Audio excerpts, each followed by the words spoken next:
What's up, everybody? So, some of you know this, maybe some of you don't. I bought a used canoe.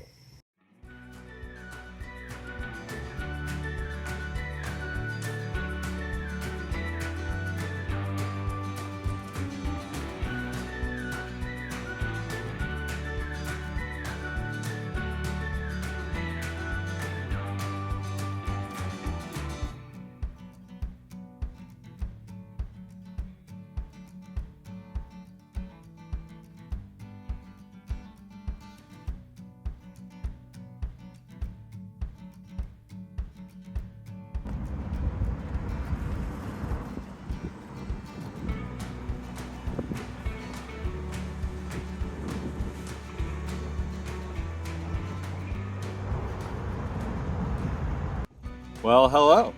So we are officially set out from Charter Oak Landing Boat Launch, which is back behind us about 3/4 of a mile. And there is the beautiful city of Hartford. This is where I'm starting out day one. Getting settled into paddling with a dog between your legs. There's Naia. Say hi, Naia. And yeah, all of our stuff. Definitely a warm one today. The sun's out, which is great, but we're gonna have to figure out what to do with all of that sun and heat. Got about 13 miles, I think, scheduled for today to get down to River Highlands State Park, one of the two platform tent sites that are water access only for canoers and kayakers that I have rented out for the night. Very excited about that. Definitely going to be taking lots of pictures and videos along the way. Pretty excited. 4 days, 3 nights, Connecticut River. See you in the sound. Yoo! So already something that I am pretty struck by is the fact that still in Hartford, directly on the other side of those trees is Hartford Brainerd Airport. But otherwise, if you peek around in every direction, I mean, there's some power lines back there, maybe a building or two. You can certainly hear that there's an urban landscape on the sides of those trees, but if you allow yourself to, it feels pretty remote and pretty out there in the Connecticut River in the south of Hartford. Gorgeous.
What's up, everybody? So some of you know this, especially if you've seen Naia and I, that's my dog right here, on a daily basis. Maybe some of you don't.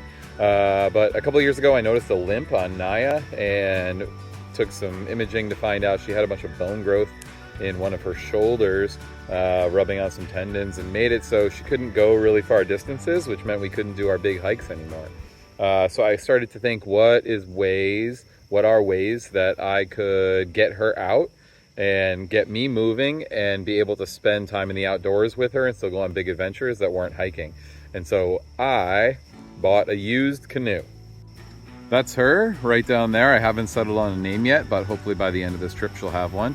And as our first trip, today was the first day I have put Naia in a canoe. She's been in a kayak and a stand-up paddleboard before, but never a canoe. And this is the first time I've done any overnight canoeing since I was in Boy Scouts. So today started day one of what I hope to be is a 4-day trip down the Connecticut River from Hartford to the Sound.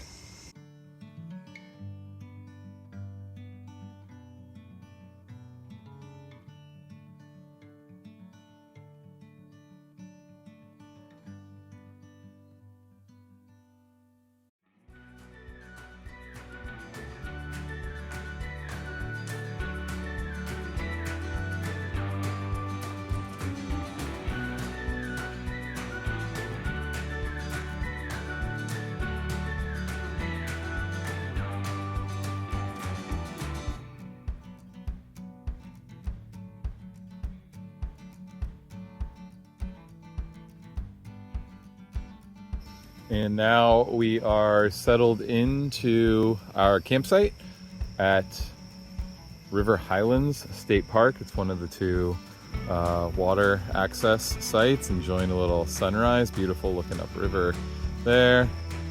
Yeah, and this is gonna be home for the night. Tomorrow we will take off and head south another 11 or so miles and get down to Herd State Park, which will be end of the day tomorrow. Catch you later.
All right, absolutely gorgeous morning out here on the river with Naia and I. I'm workshopping some names, thinking maybe Big Red or that's a paddling. Any suggestions are welcome, but hopefully I've got a name for her by the end of the trip. We are underway from River Highlands, where we spent the night. A little muddy, a little mosquito-y, but otherwise a really nice campsite right on the water. Trying a different position here with Naia, just forward of the midship seat there, and see if that's a little more comfortable. There's a tiny bit more room for her. Really gorgeous today, as you can see on the river, although I think conditions are going to be deteriorating a little bit today into the night and definitely crummy tomorrow. So trying to get some miles in early. Also, the tides are completely against me this week. I think slack low water is in about 45 minutes, and then I'm going to be fighting the ebb tide the whole time, which I was yesterday for the second half of my paddle, along with headwind. If I stopped paddling, I was making about 1 knot upriver in the opposite direction, so that was a bit of a struggle. So I'm contemplating doing some weird shoulder hours or off hours paddling, and then resting during the peak of the flood, but we'll see. About 11 and change miles today, so not a ton. So stoked to get out a little early. Naia is taking a break there, looking upriver, trying to see what she can see. Yeah, so we'll fill you in with some more details as we go, but y'all have a good day. Later.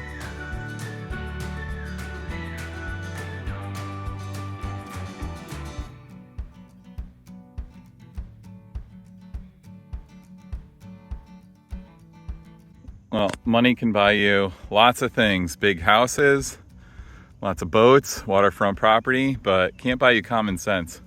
It's about the worst thing you could do for river health, and also the healthier property with coastal erosion, by just chopping down all the trees and having nothing but grass and big lawn between you and the river. Just increases the amount of runoff. You have no roots of anything being able to absorb water. Increases the amount of nutrients in the river. Well, this grass has super shallow root systems, won't hold the sediment in place. It just increases erosion. God damn, it just like looks pretty ugly. Give yourself a little bit of lawn and then leave the rest for woods. Come on. I am currently coming down the west side of Gildersleeve Island, which is kind of right in between Portland and Cromwell. Water looked good on both sides. I didn't see any recommendations for one or the other, so I took the west side, which is the side without the navigable channel. Figured I might stay away from any boat traffic that could be coming in or out. Apparently the island is owned by a game club. It's like 80 acres and used for waterfowl hunting. Oh, check this out. Who do we got? Osprey?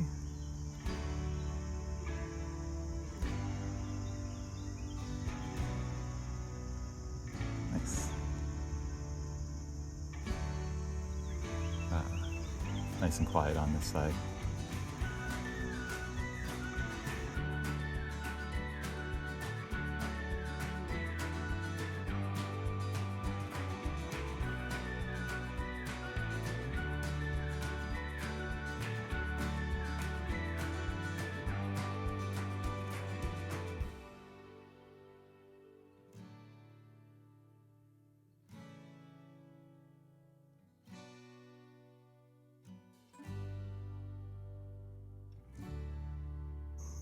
All right, so far less wind today. It is a lake out here, which is awesome compared to yesterday, or at least the end of yesterday. It was really breezy, made paddling kind of tough with a pretty stiff headwind. There goes an osprey with a fish. I'm not sure if I've got it or not there. But speaking of birds of prey, we're gonna be looking for bald eagles today.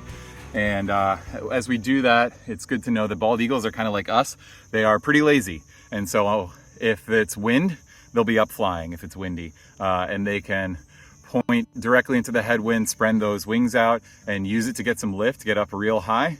And then they'll turn downwind, tuck the wings in a little bit, and just cruise full speed down the river, looking for food that way. If there's no wind like today, we're usually going to be looking for them in the tops of dead trees along the side of the river, like this one here that has a crow in it. And they'll just stand there so they don't have to flap their wings and fly around and wait for the river to do the work. It's kind of like a little conveyor belt bringing fish past them that they can grab and eat. So we will be looking in the tops of trees like this today for bald eagles on the Connecticut River. Floating right underneath a really gorgeous bald eagle's nest. Nobody home right now. No one really should be. Babies will have fledged at this point. They're getting used to flying around and hunting and everything before becoming transient for a couple of years. And parents are off doing their thing for a couple months and won't be back until the winter. Nice. I'm on the north end of Wilcox Island in Middletown. I was just about to go down the west side of the island because that's not where the channel is, and it is where I know that there is a really good eagle's nest that you can see from Route 9, which you can probably hear behind me. And as predicted, I was keeping an eye on the tops of the trees. There is an adult bald eagle. just hanging out. I'm gonna go see if I can get underneath it without spooking it. So this one, just obscured by some leaves right now coming into view, I think is just come into its adult plumage recently. I can still see a couple light feathers in that nice chocolate brown. So probably not one of the adults that live on the island here. It's got really cool directly underneath it right now.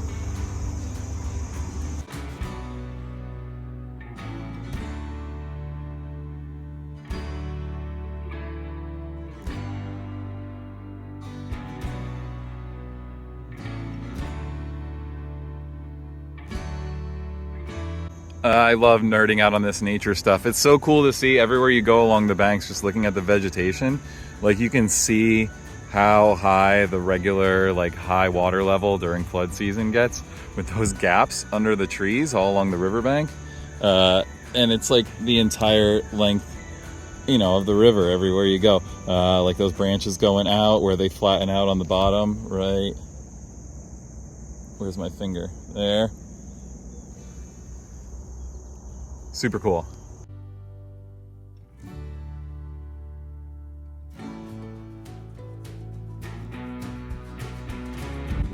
I'm gassed. I just watched a deer walk into the river and start swimming across. That's it right there. I tried to catch up to it, but they are quick. Damn. Going from the east bank to the west bank.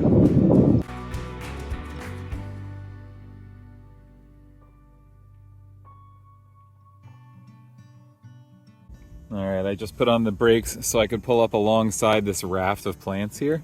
This is a whole bunch of an invasive species called water chestnut, sometimes called European or Asian water chestnut, native to Europe, Asia, brought over in the 1800s, like so many of our invasive plants and animals in the northeast of the US here, to kind of decorate, in this case, a botanical garden in Cambridge.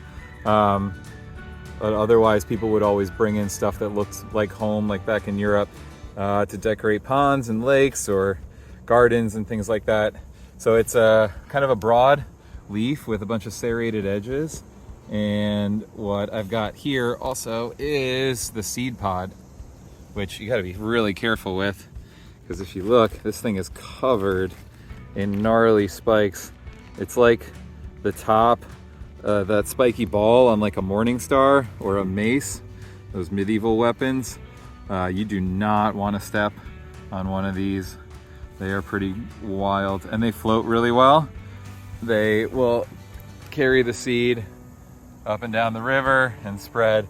This species really chokes out a lot of local little ponds and lakes and embayments of the river that don't have much flow. So really gnarly invasive, thanks to folks 150 years ago.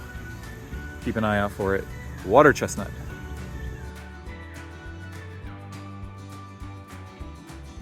All right, I'm cruising along the east side of the river in Middle Haddam. Just a moment ago on the west side of the river, I saw a bald eagle in a dead tree again, just like we were talking about. Didn't want to paddle over to it because it would have added too many paddling miles, but lo and behold, opposite side of the river, who do I find? I was just given some warning calls at an osprey that flew past a moment ago.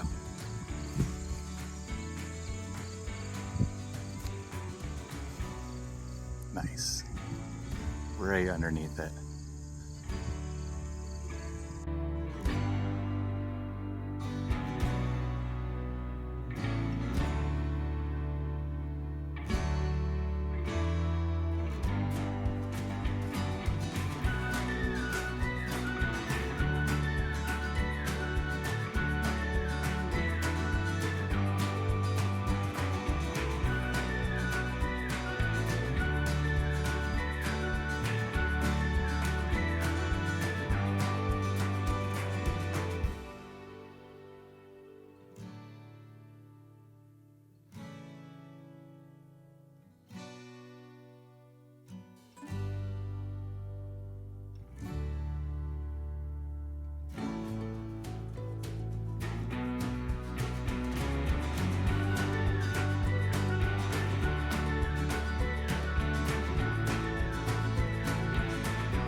All right, it is 5:48 in the a.m. and we are bound away from Heard State Park towards Selden Neck State Park for our last night of camping. Tried to get out super early this morning again to ride some of the outgoing tide and beat this weather. You can see it's pretty cloudy and misty on the river, and there's a front passing through in a couple hours, sometime midday, with a lot of storms with it. So trying to beat that, hopefully get into camp early. Spent most of my free time yesterday at camp trying to rig up this tarp over the front half of the canoe. You might be able to see Naia in there. Wanted to give her a little cave to be able to stay dry in and keep a lot of the gear dry. Yeah, so hopefully gonna soak in most of this decent weather that we've got right now and make it count. 2 more days, 1 more night. See you in the Sound.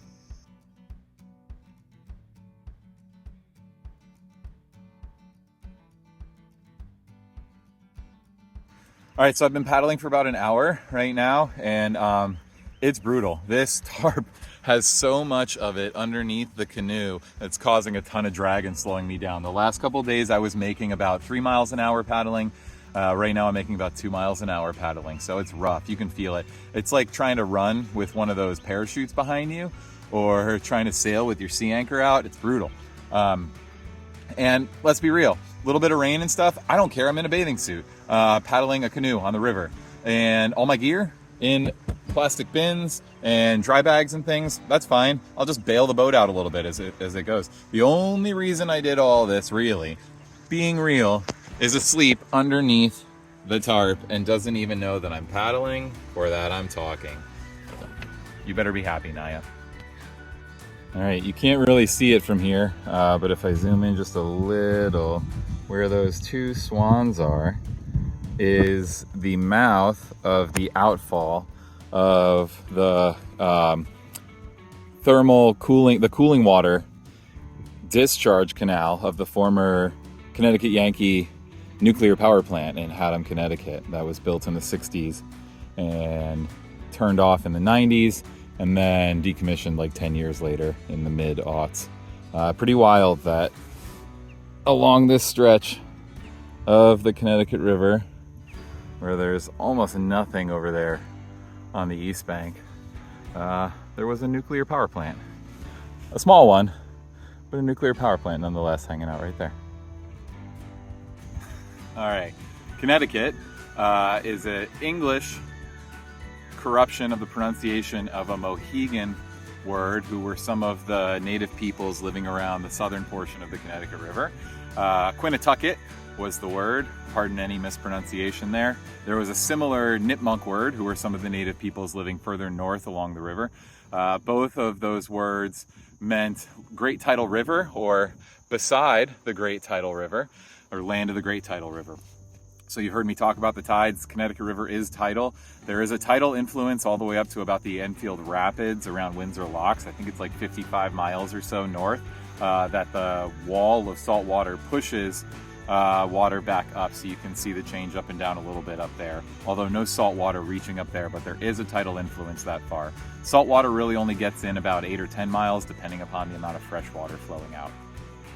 So I tried to catch some of the outgoing tide and the current associated with it this morning. The two are a little different. I have now lost the ebb current and passed the slack water, and I'm starting to get the flood current in. So not only am I paddling with the drag of this Naia cover underneath me, but also against the little southerly headwind, hopefully changing west in an hour or 2, as well as an incoming ebb current that's going to get to about 1 knot also. So I am now making less than 2 miles an hour while I'm paddling, but got to try and get to my campsite before the rain comes. So fingers crossed, hopefully Selden Neck State Park pretty soon.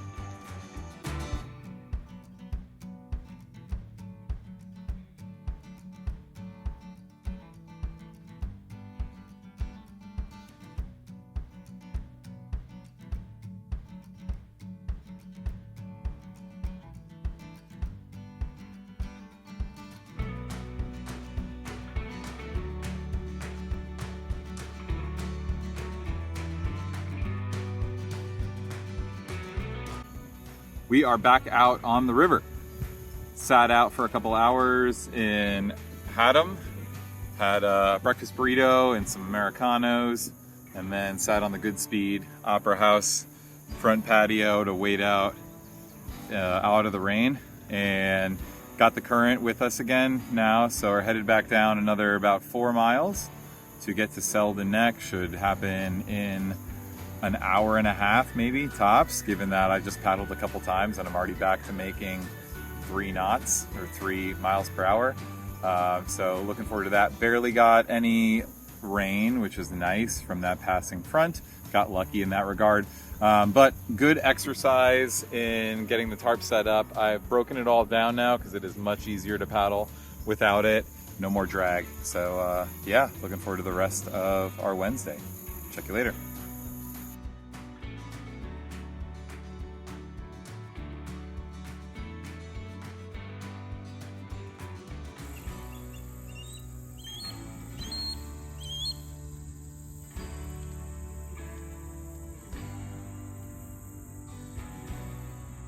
Looking up from the river at Gillette Castle, which is now a state park.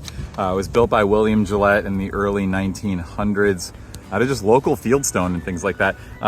Gillette was famous for portraying Sherlock Holmes on stage, and made popular the image of Holmes that we know now with the hat and the pipe and things like that. He also built on the property a railroad track that went around up the river. You can still find some of the track around. And he had a steamboat that would tie up down below the castle. This is currently where the Chester Hadlime ferry ties up. Supposedly was kind of an eccentric and could be found driving around town on his motorcycle through fields, terrorizing local cattle, and had like a set of mirrors inside the castle. So if somebody came in the door, he could be like in his little bar and just look at the mirrors to see who was there without going to greet them. Pretty neat.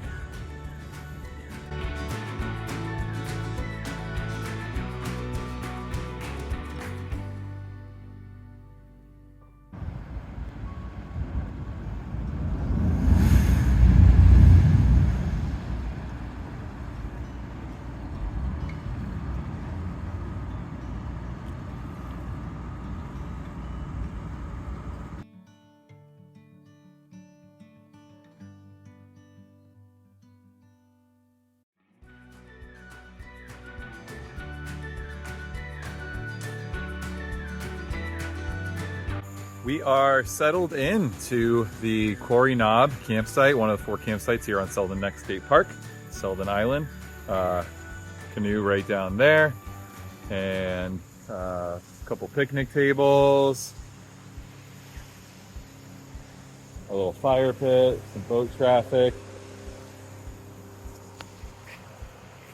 Naia, and our tent right over there behind the clothesline. This is the tent site where some camp counselors were attacked by a rabid bobcat last month, I believe, which they managed to kill. So fingers crossed that the statistics are with me, that 2 rabid bobcat attacks at one campsite are pretty unlikely.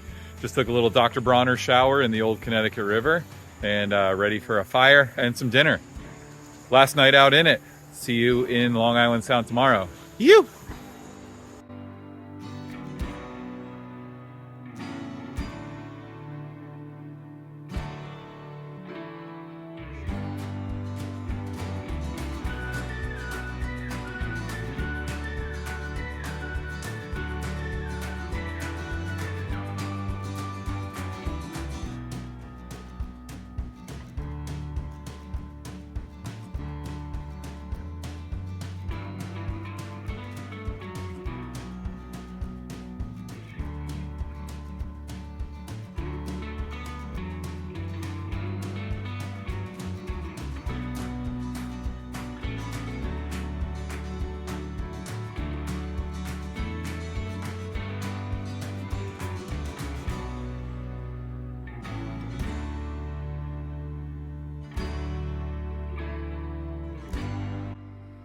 All right, so what do you do when you wake up at 2:30?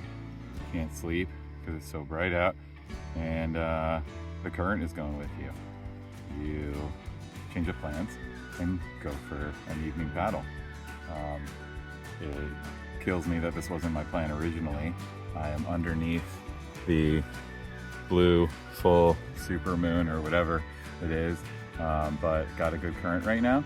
So gonna try and use it and head down to the mouth of the river via moonlight.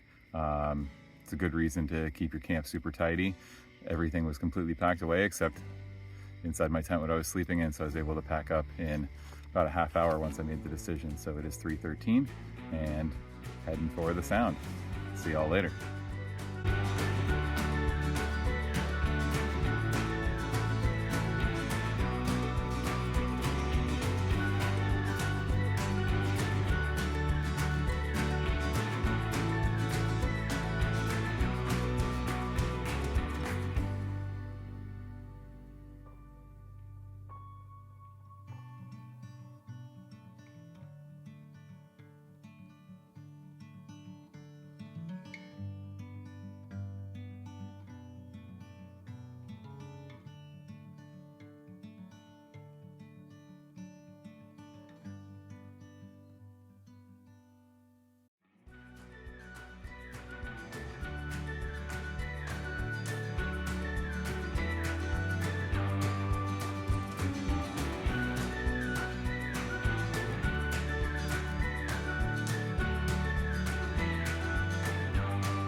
All right, check this out. I'm gonna see if I can get over to this thing one-handed here. Not easy to film, steer and paddle at the same time. God damn it. Frickin', where'd it go? Bald eagle. Just took off in front of me.